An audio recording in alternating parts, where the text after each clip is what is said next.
Banjirop atau banjir air pasang laut mengenangi sejumlah jalan di Kota Pekalongan, Jawa Tengah. Ratusan warga mengungsi akibat banjir. Sudah sepekan banjirop melanda Kota Pekalongan. Pada Sabtu ketinggian banjir berkurang di perumahan Selamaran, Kota Pekalongan misalnya, yang semula mencapai 70 cm. Selain di Kelurahan Selamaran, banjirop juga mengenangi dua wilayah lain.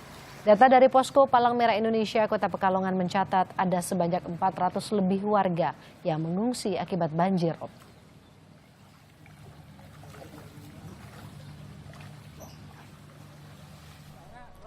Di Semarang, Jawa Tengah, banjirop menyebabkan 30 keluarga di Tambakrejo RT 5 RW 16 terisolasi. Akses jalan ke permukiman warga dikenangi air yang ketinggiannya mencapai 1 meter.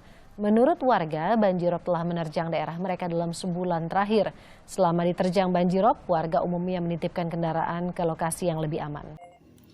Assalamualaikum warahmatullahi wabarakatuh. Kami dari kelompok 5 yang beranggotakan Nabila Tufayulah, Arum Budi Harti, Dendi Firmansyah, Hena Chanlari Sinaga, Nur Kumalasari, Rahul Rumapea, Dila Sahila, dan Irawati Depi. Di sini kami akan mempresentasikan mengenai makalah yang berjudul Bencana Banjirop di Daerah Pesisir dan Pulau-Pulau Kecil. Selamat menyaksikan. Menurut Undang-Undang Nomor 24 Tahun 2007 mengkategorikan bencana menjadi 3 macam, yaitu bencana alam, bencana non-alam, dan bencana sosial.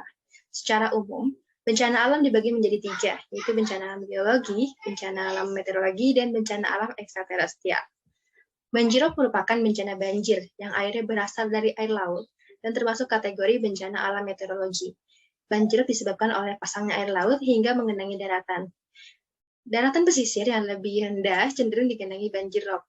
Warna air yang mengenang cenderung lebih jernih daripada warna air banjir biasanya. Karakteristik banjirop. Pertama, pada saat air laut pasang, warna air tidak terlalu keruh. Kedua, tidak hanya terjadi satu musim penghujan. Ketiga, terjadi pada wilayah yang daratan pesisirnya lebih rendah daripada lautan. Nah, untuk faktor-faktor yang mempengaruhi banjirop ini bisa karena pemanasan global, pemanfaatan air tanah yang berlebih, penebangan hutan mangrove dan hutan bakau, keadaan topografi wilayah, alih fungsi rawa, situ dan sawah, penurunan muka tanah, penyempitan bantaran sungai, membuang sampah di sungai, hingga sistem drainase yang tidak terawat. Baiklah, di sini saya Raul Mampe akan menjelaskan sedikit tentang kajian bahaya dari banjirop ini. Jadi banjirop ini menyebabkan kerusakan terutama pada infrastruktur. Kenapa? Karena banyaknya genangan air itu membuat bangunan itu bisa rusak ataupun roboh. Jadi dari kerusakan infrastruktur tersebut itu memberikan kerugian yang sangat besar, apalagi bagi masyarakat. Kayak itu bisa mengakibatkan kayak aktivitas masyarakat terganggu. Infrastruktur lain yang mengalami kerusakan cukup besar adalah sanitasi. Wilayah pesisir dan pulau-pulau kecil yang sebagian besar merupakan daerah permukiman dilengkapi dengan sanitasi untuk mendukung aktivitas kehidupan masyarakat. Sanitasi itu ada dua, terbuka dan tertutup. Jadi kajian dari bahaya banjir ini yang berdampak itu kayak kerusakan prasarana, terus melumpuhkan transportasi, pencemaran lingkungan. Baiklah, saya Dila Saila akan membahas mengenai dampak bencana banjirop yang akan diterima oleh masyarakat pesisir. Nah, yang pertama yaitu dampak terhadap pemukiman dan juga barang.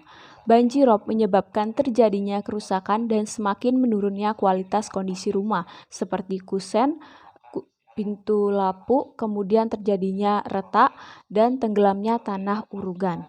Selain itu, banjirop juga membuat kendaraan dan juga barang lainnya mudah rusak terkena korosi. Dampak selanjutnya yaitu dampak terhadap infrastruktur dan juga fasilitas umum.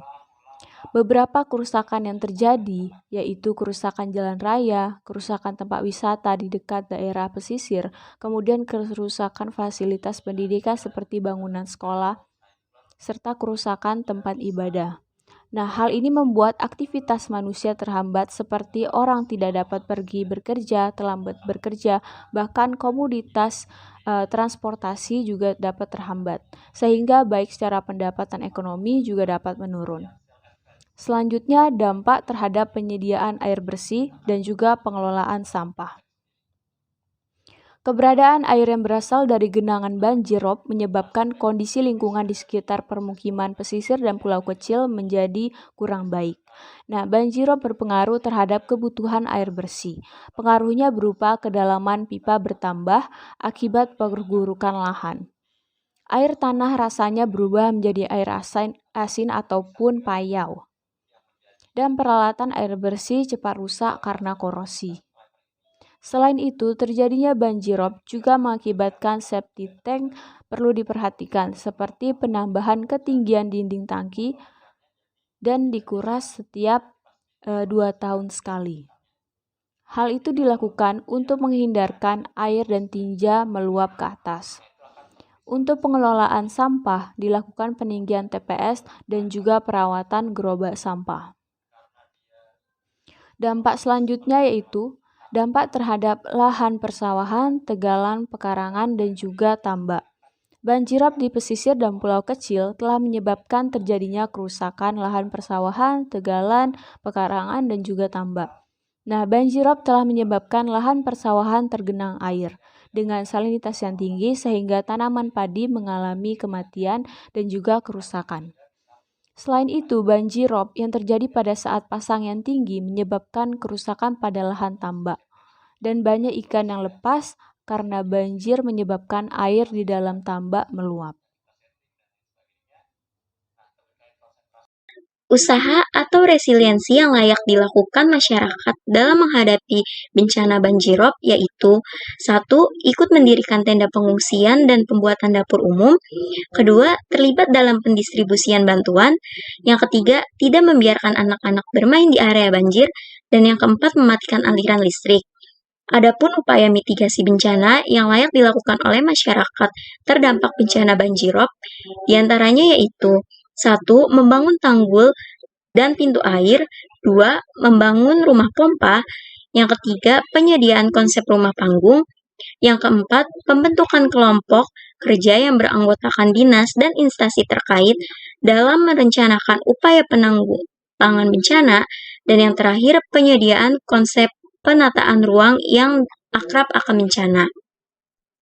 Baik, kesimpulan yang dapat kita ambil dari kajian yang telah dilakukan yaitu bahwa banjirop di wilayah pesisir dan pulau-pulau kecil telah menyebabkan terjadinya kerusakan rumah, infrastruktur jalan, fasilitas umum seperti sekolah dan layanan kesehatan, sanitasi, lahan pekarangan, tegalan, persawahan, sampai lahan pertambakan. Nah, banjirop di wilayah pesisir dan pulau-pulau kecil ini merupakan tanggung jawab kita semua, merupakan tanggung jawab kita bersama, baik pemerintah maupun kita sebagai masyarakat, agar dapat mengubah pola hidup, menanamkan budaya hidup bersih. Untuk mengurangi land subsidence, maka perlu membatasi atau memberhentikan penggunaan air tanah melalui sumur dalam. Dan perlu dibentuk kelembagaan yang melibatkan pemerintah dan masyarakat dalam pengendalian banjir rob serta pemeliharaan sarana prasarana struktur pengendali dan banjir rob. Sekian dan terima kasih. Wassalamualaikum warahmatullahi wabarakatuh. Thanks for watching.